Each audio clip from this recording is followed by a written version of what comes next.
Comment savoir quels objets garder et lesquels tu peux laisser partir? Comment faire du tri sans se tromper? Et surtout, comment être sûr de ne pas regretter ses choix? Si tu as déjà commencé à désencombrer, tu sais à quel point ces questions peuvent être délicates et psychologiquement fatigantes. Parce que le désencombrement, ce n'est pas qu'une question de place, c'est une question de choix, d'attachement et parfois même d'identité. Alors dans cette vidéo, je vais te partager 8 questions simples mais très pertinentes pour t'aider à y voir plus clair et pour t'aider à distinguer ce qui est vraiment utile de ce que tu peux laisser partir sans regret ni culpabilité. Mais avant cela, pense à télécharger ton bonus dans la description.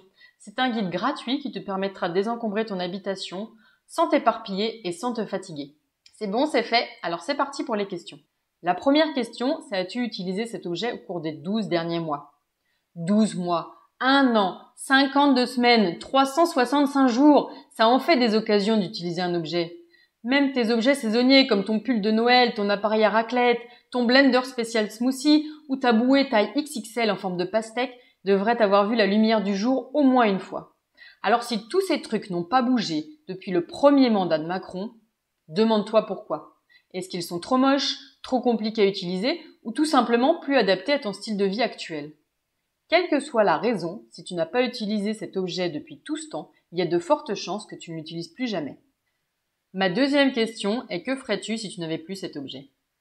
Imagine qu'il disparaisse soudainement de ta vie. Que se passerait-il? Est-ce que ce serait la panique à bord ou est-ce qu'au contraire tu ressentirais un petit soulagement au fond de toi? Si ça se trouve, tu ne te rendrais même pas compte et peut-être que tu as déjà un objet qui a presque la même fonction. Parce que parfois on garde des choses au cas où, mais les au cas où n'arrivent jamais. Alors inutile de garder 4 ouvre-boîtes si tu n'as pas l'intention d'ouvrir un restaurant de conserve.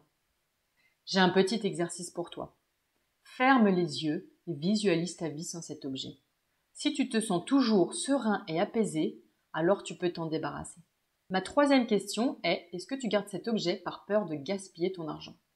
Cette question touche à la culpabilité financière. Tu l'as payé donc tu le gardes.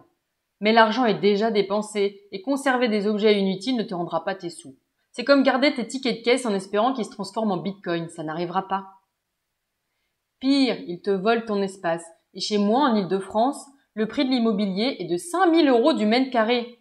Ça veut dire que chaque bibelot qui dort dans un placard, c'est un investissement immobilier de raté. En plus, à chaque fois que tu verras cet objet, il va te ramener à ta culpabilité et te rappeler que tu as fait le mauvais choix quand tu as acheté cet objet. Alors j'ai un conseil. Si cet objet vaut plus de 3 ou 4 €, tu peux tenter de le vendre. Mais s'il ne part pas, tu peux le recycler, le donner ou l'offrir à ton pire ennemi. J'interromps 2 petites secondes cette vidéo pour te donner une information trop géniale. Humpty est disponible depuis quelques jours sur l'Apple Store et elle arrive bientôt sur Google Play. Et crois-moi, si tu veux faire un bon coup de tri chez toi, tu vas l'adorer. Parce qu'Humpty, c'est une application de désencombrement simple, personnalisée et motivante. Tu ouvres l'appli et hop, toutes les pièces de la maison sont déjà listées pour ne pas perdre de temps et ne rien oublier. Et en plus, tu peux les modifier selon ton logement.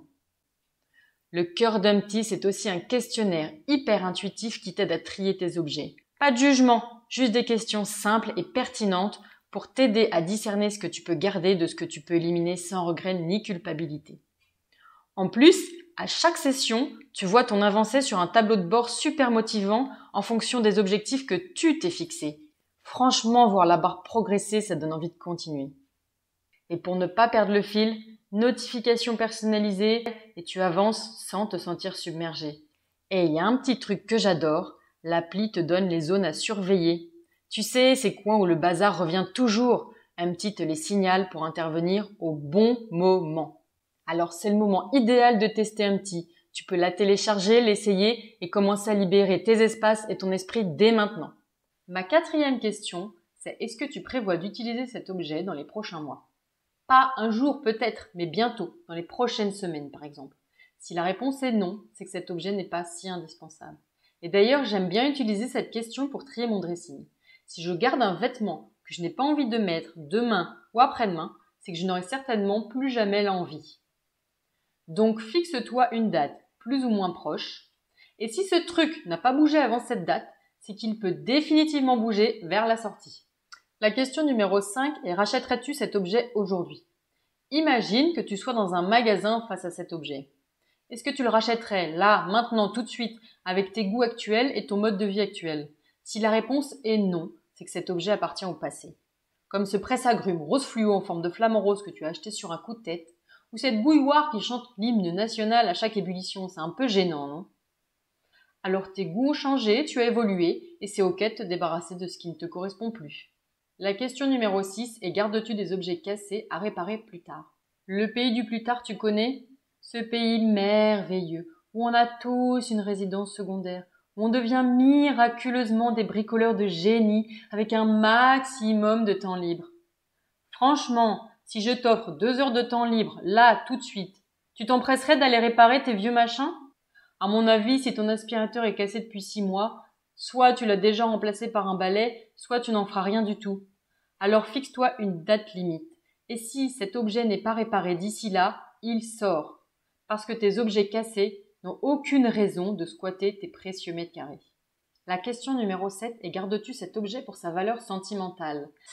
Attention, terrain sensible. Ces objets-là ne prennent pas de place physiquement, mais émotionnellement, c'est une autre histoire.